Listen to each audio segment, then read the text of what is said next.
Good morning friend, welcome to all in my channel doctor Anshuman सुमन।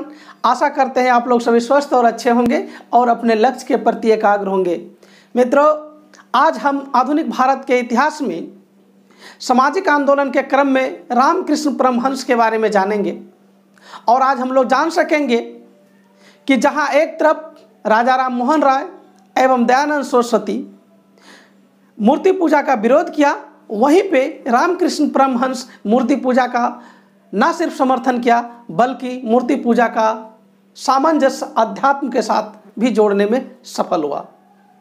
और इतना कहना अतिशयोक्ति नहीं होगा कि स्वामी विवेकानंद ने इस सिद्धांत को अंतर्राष्ट्रीय तौर पर भी प्रसिद्धि दिलाई। तो मित्रों, हम लोग जानेंगे कि आखिर रामकृष्ण परमहंस में वह क्या प्रकाश था, वह क्या चीज़ था जिससे मूर्ति पूजा के साथ साथ लोगों को अध्यात्म के तरफ जोड़ने में सफल रहा। इस क्रम में हम लोग क्रम के अनुसार से सबसे पहले उसका व्यक्तिगत जीवन को देखेंगे और फिर देखेंगे किस प्रकार से उनका जो है दक्षिणेश्वर काली मंदिर से इतना लगाव हुआ और किस प्रकार से उन्होंने शिक्षा पाई और उन्होंने अंत में क्या उपदेश दिए पूरे विश्व को, वो हम लोग आज इस वीडियो में, छोटी सी वीडियो में देखेंगे। ठीक है मित्रों, तो देखिए, रामकृष्ण परमहंस का जन्म 1836 ईस्वी में हुगली जिला में हुआ था, जो कि आज वर्तमान में पश्चिम बंगाल में पड़ता है। ये एक गरीब ब्राह्मण के घर में जन्म लिया था, गदाधर चट्टोपाध्याय के रूप में। इसके पिताजी खुदीराम चट्टोपाध्याय और माताजी चंद्रमणि देवी थी और ये लोग राम के भक्त थे। इसीलिए इनके जितने पुत्र थे उन्होंने राम से प्रारंभ करके इनका नामकरण किया और ऐसा माना जाता है कि रामकृष्ण का भी नामकरण इनके पिताजी ने इसी क्रम में किया था। इनके बड़े भाई का नाम राम कुमार, रामेश्वरम और खुद रामकृष्ण था। मित्रों, इसकी शादी शारदा देवी से हुआ था। हम आगे इसकी चर्चा करेंगे। अब जब हम इसकी बात करें कि आगे का जीवन में, तो जब इनका उम्र 7 साल का मात्र था उस समय इनके पिताजी की मृत्यु हो गया। और पिताजी के मृत्यु होने के बाद ये स्वाभाविक रूप से ही प्रारंभ से ही गरीब था और इसमें आर्थिक लाचारी सामने में आया और जिस आर्थिक लाचारी को ये दूर करने के लिए अब कुछ न कुछ काम करना भी प्रारंभ किया। इसी क्रम में इनके बड़े भाई राम कुमार की नियुक्ति पुजारी के पद पर, पृष्ठ के पद पर दक्षिणेश्वर काली मंदिर में हुआ। मित्रों, दक्षिणेश्वर काली मंदिर के बारे में थोड़ा सा जानकारी मैं यहाँ शेयर करना चाहता हूँ कि इसकी जो स्थापना था वहाँ कलकत्ता की एक बहुत ही धर्मपरायण जमींदार थी जिनका नाम था रानी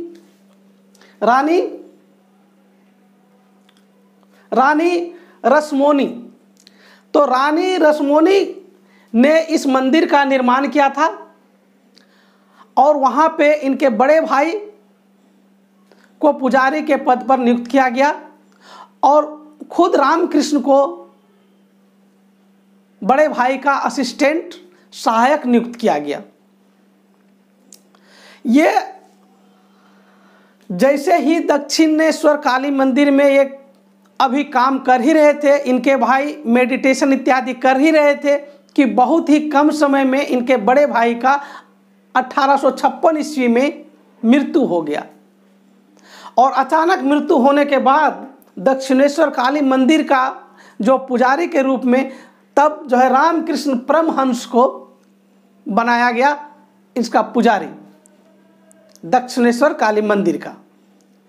रामकृष्ण परमहंस जब वो वहाँ पुजारी बने तो इन्होंने जो है माता की पूजा के साथ साथ उसके दर्शन की भी आकांक्षाएं रखा और ये चाहा कि माता उनको दर्शन दे। लेकिन 2, 3, 4 दिन में ऐसा संभव नहीं हो पाया और यह व्यक्ति चूंकि माँ के दर्शन के लिए व्याकुल था, अन्यथा यह कोई और कदम भी उठा सकता था। इसी क्रम में वह मंदिर में ही लटके हुए एक तलवार को देखा और जो है आत्महत्या करने के लिए वो तलवार को अपने तरफ खींचने की कोशिश किया। जब यह घटना हो रहा था उसी क्रम में उसको एक प्रकाश पुंज दिखाई दिया और उसको आभास हुआ कि पूरा समुद्र प्रकाशमय हो गया है, समुद्र की लहरें जो प्रकाश बन करके उसके शरीर में समाहित हो रहा है, और इससे वह मूर्छित हो गया। यह जान करके उसके घर वाले और लोग जो है उसको अनस्टेबल कहने लगा, अर्थात एक प्रकार से कह सकते हैं कि पागलपन का शिकार लोग इनको बताने लगा। और इसी चीज़ को समझ करके उनके परिवार वाले उनकी शादी जो है करा दिया शारदा देवी के साथ। और शारदा देवी की जो शादी हुआ था उनका प्रारंभिक नाम शारदा मणि था और उनका एज उस समय मात्र 5 साल था, जबकि रामकृष्ण का जो उम्र उस समय था वो 23 वर्ष का था। ये जो आयु का अंतर है इसमें आश्चर्य होने की बात नहीं है, क्योंकि उस समय तत्कालीन परिस्थितियों में, परिवेश में ये उम्र आम बात, ये उम्र का अंतर जो है शादी का वो आम बात थी। हालांकि 18 वर्ष उम्र होने के बाद ही शारदा मणि दक्षिणेश्वर मठ को आई, और जब वो आई तब से रामकृष्ण परमहंस उसको होली मदर के रूप में माना, यानी अपनी माँ के रूप में उसको देखा। तो मित्रों, हम यहाँ बताना चाहेंगे कि रामकृष्ण परमहंस का जो अध्यात्म था, जो चीज़ें था, भक्ति था, वो पूर्ण रूप से माता काली को समर्पित हो चुका था। और इसी क्रम में जब वो पूजा पाठ इत्यादि वहाँ माता काली के प्रांगण में करता था और वहीं वो रहता था, इसी क्रम में कई साधु संत माता काली के दरबार में आए और अलग अलग ढंग से कुछ न कुछ उसको रामकृष्ण परमहंस को सिखाए। तो इस प्रकार से हम यूँ कहें तो रामकृष्ण परमहंस के जो कई गुरु हुए जिससे वे दीक्षा लिए और जिससे वे सीखे। तो कई गुरुओं में कुछ महत्वपूर्ण गुरु की चर्चा हम लोग करेंगे, जैसे कि 1861 में भैरवी ब्राह्मणी ने उनको तंत्र मंत्र का ज्ञान दिया। भैरवी ब्राह्मणी ने तंत्र मंत्र का ज्ञान देकर को उसको शक्ति का सिद्धि करवाया, और ऐसा माना जाता है कि 1863 ईस्वी तक, यानी 2 साल के दरमियान उन्होंने 64 सिद्धियां प्राप्त कर चुका था। उसके बाद उन्होंने जटाधारी नामक संत से वैष्णव धर्म इनिशिएट कराया, मतलब वैष्णव धर्म के तरफ इंक्लाइंड हुआ, वैष्णव धर्म को समझा। यह घटना 1864 की है। लगातार देखते रहिए कि वो काली मंदिर में बैठा है, वहाँ पे लोग आते हैं और उनको शिक्षा देते हैं, वो उनके गुरु बनते जा रहे हैं, उनसे वो सीखते चले जा रहे हैं।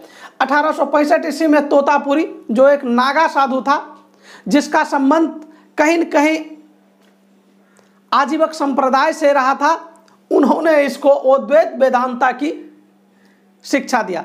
मित्रों, आप लोग के लिए क्वेश्चन है, आप लोग कमेंट बॉक्स में हमको बताइएगा कि वो द्वैतवाद का जो है सिद्धांत किसने प्रतिपादित किया है, आप हमको कमेंट में बताइएगा। तो यहाँ पे हम तोतापुरी जो है, जो जिसका संबंध क्या था, आजीवक संप्रदाय से था, उन्होंने अद्वैत वेदांता की जो है इसको ज्ञान दिया। और 1866 ईस्वी में गोविंद राय, जो खुद ही सूफी धर्म को स्वीकार किया था, सूफी में ये तब्दील हो चुका था, ये हिंदू व्यक्ति सूफी बन गया था, और यह कहा जाता है सूफीज्म वाज वोजन इन इस्लाम, यानी सूफी जो है ये एक प्रकार का इस्लाम का हिस्सा है। तो यहाँ पे एक प्रकार से कहें गोविंद राय ने इसको इस्लाम के बारे में, इस्लाम के रूप में परिवर्तित करने की कोशिश किया, इनिशिएट किया। और यहाँ यह कहना भी सत्य होगा कि रामकृष्ण परमहंस 5 बार दिन में प्रार्थना करना प्रारंभ किए, अरब के जैसा पोशाक पहनना शुरू किए, और इस धर्म में दीक्षित होने का भी काम उन्होंने किया। और यहाँ पे यह बताना जरूरी है कि जिन जिन धर्मों में उन्होंने अपना जो इंटरेस्ट बढ़ाया और वहाँ पे हर धर्मों के डिवाइन इसको जो है दर्शन दिए, तो यहाँ पे उनको इस्लाम का डिवाइन भी दर्शन दिया। वो बाइबल के तरफ 1873 ईस्वी में मुड़े तो ईसा मसीह का भी उन्होंने दर्शन किया। अब दक्षिणेश्वर, तो इस प्रकार से जो यहाँ पे एक चीज़ तथ्य निकल करके सामने आया कि रामकृष्ण परमहंस कई धर्मों का उन्होंने अध्ययन किया, और अंत में यह पाया कि हिंदू धर्म एक ऐसा धर्म है जहां हर धर्मों का सामंजस्य संभव है। ठीक है मित्रों, तो ये थे इनके गुरु और किस प्रकार से धर्मों को उन्होंने समझा वो आप लोग देख चुके। अब यहाँ पे हम लोग देखेंगे कि प्रथम 3 साधना जिसकी बात हम कर रहे हैं, एक तो तंत्र मंत्र, वैष्णव और अद्वैत वेदांता, इस 3 साधना को, इन 3 साधना से उसको क्या मिला, एक निर्विकल्प समाधि की स्थिति प्राप्त हुआ। निर्विकल्प समाधि क्या होता है मित्रों? निर्विकल्प समाधि होता है एडमिटिंग नो डाउट, मतलब जब किसी चीज को आप स्वीकार करते हैं तो वहां शंका नहीं रखिए। तो यही वजह था कि प्रारंभ में स्वामी विवेकानंद भी जब इनसे प्रश्न पूछे थे तो स्वामी विवेकानंद को भी यही दर्शन दे करके मंत्रमुग्ध किया था कि आप किसी चीज़ पर जब तक शंका रखेंगे तो उससे आप आशा नहीं कर सकते हैं। ईश्वर की अगर प्राप्ति करना है तो उस पर शंका नहीं रखना पड़ेगा। तो ये निर्विकल्प समाधि जब उनको प्राप्त हुआ तब वो रामकृष्ण के बाद वो परमहंस कहलाने लगे। अरे अब जहाँ रामकृष्ण वो परमहंस हो गए। अब देखिए जैसे कि जैसे हम लोग चर्चा किए कि रामकृष्ण परमहंस ने सभी डिवाइन को, जिस जिस धर्मों में उन्होंने दीक्षित हुआ, जिस धर्मों में वो अपनी रुचि जगाई, वहाँ उन्होंने सबका डिवाइन को देखा। तो उन्होंने काली माता को तो दर्शन किया, कृष्ण का दर्शन किया, ईसा मसीह का दर्शन किया, बुद्ध का दर्शन किया। इस प्रकार से वो उन्होंने सभी को अपने दर्शन में देखे। और जो है जब वो एक अपना मत और सिद्धांत स्थापित करने लगा तो उसका जो मूल तत्व था उसमें यही था, जन कल्याण ही उसका मूल तत्व था।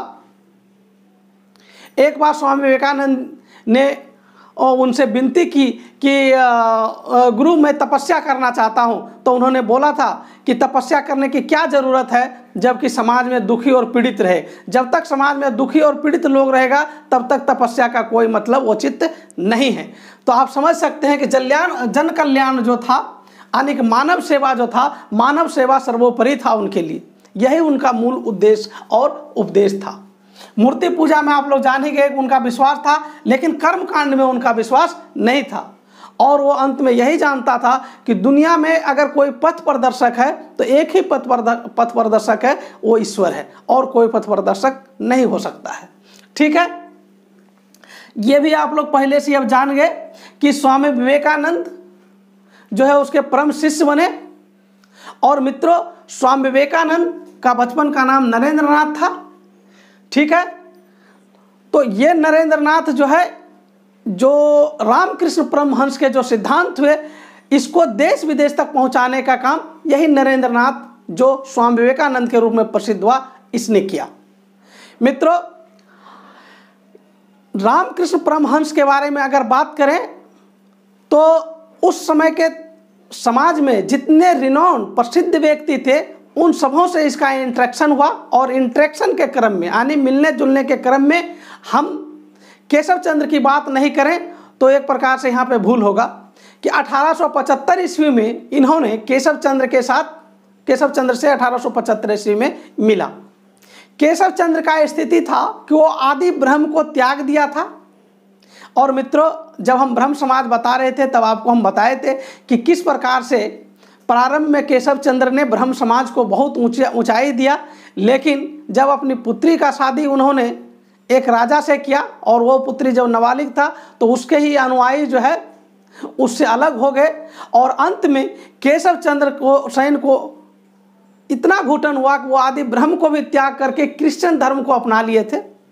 लेकिन रामकृष्ण परमहंस से मिलने के बाद केशव चंद्र पुनः हिंदुइज्म के तरफ अपना ध्यान आकर्षित किया और यूं कहें कि वो हिंदू धर्म में पुनः जो है अपना प्रयास, हिंदू धर्म के सुधार में पुनः प्रयास करना शुरू किया। और उन्होंने एक चीज़ स्थापना किया जिसका नाम था न्यू डिस्पेंसन, नव विधान की स्थापना केशव चंद्र सेन ने किया। कब? रामकृष्ण परमहंस के मिलने के बाद, यानी उनके प्रभाव से। और मित्रों, यहाँ बताऊं, यदि रामकृष्ण परमहंस की प्रसिद्धि भी अगर कहें कि अगर भद्रलोक में, भद्रलोक का तात्पर्य है मित्रों कि बंगाल में जो सभ्य लोग होते हैं, पढ़े लिखे लोग होते हैं, उसको भद्रलोक कहते हैं। तो भद्रलोक में यदि रामकृष्ण परमहंस की प्रसिद्धि हुई तो केशव चंद्र सेन के ये न्यू डिस्पेंसन से हुआ। उसी के लेखनी से रामकृष्ण परमहंस की प्रसिद्धि भी प्रारंभ हुई। तो इस प्रकार से केशव चंद्र और रामकृष्ण का भी हम लोग जाने। रामकृष्ण परमहंस देवेंद्रनाथ टैगोर से भी मिले थे, दयानंद सरस्वती इत्यादि से भी मिले थे। तो यूं कहें कि तत्कालीन परिवेश में रामकृष्ण परमहंस मूर्ति पूजा के साथ वो अध्यात्म को इस प्रकार से जोड़ा जो मानव समाज के लिए बिल्कुल सटीक मिल पाता था कि मानव समाज की अगर सेवा करना है, मानव धर्म को अगर सर्वोपरि मानना है तो मूर्ति पूजा के साथ भी संभव है।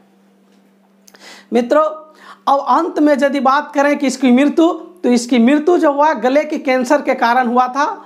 और जब ये बीमार थे उस समय इनके शिष्य खास करके स्वामी विवेकानंद और इनकी पत्नी शारदा देवी बहुत ही श्रद्धापूर्वक और बहुत ही शालीनता से इनकी सेवा किया।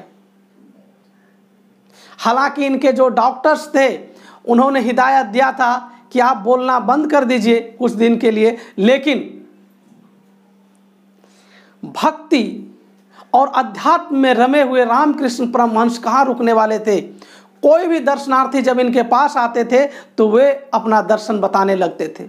और अंत में इनको 1886 में यूं कहें कि महासमाधि प्राप्त हुआ और इनकी मृत्यु हो गया। और मृत्यु होने से पहले अपनी सारी शक्ति नरेंद्रनाथ अर्थात स्वामी विवेकानंद को सौंप दिया। और उन्होंने स्वामी विवेकानंद से आग्रह किया कि वो जो है बाकी के शिष्यों की देखभाल करें। और बाकी के शिष्यों को भी उन्होंने कहा कि आज से स्वामी विवेकानंद को आप प्रधान समझें। और इस प्रकार से स्वामी विवेकानंद को मठ का प्रधान बनाकर ही वो स्वर्ग धाम को पधारे। तो आप लोग मित्रों समझ गए होंगे कि वही रामकृष्ण परमहंस थे जिनका शिष्य स्वामी विवेकानंद, जिसने शिकागो में जाकर के न सिर्फ इस मत को प्रचार किया बल्कि पूरे भारत को गौरवान्वित किया। मित्रों, नेक्स्ट वीडियो में हम लोग स्वामी विवेकानंद को ही पढ़ेंगे। आज भर के लिए बस इतना सा ही। Thank you very much.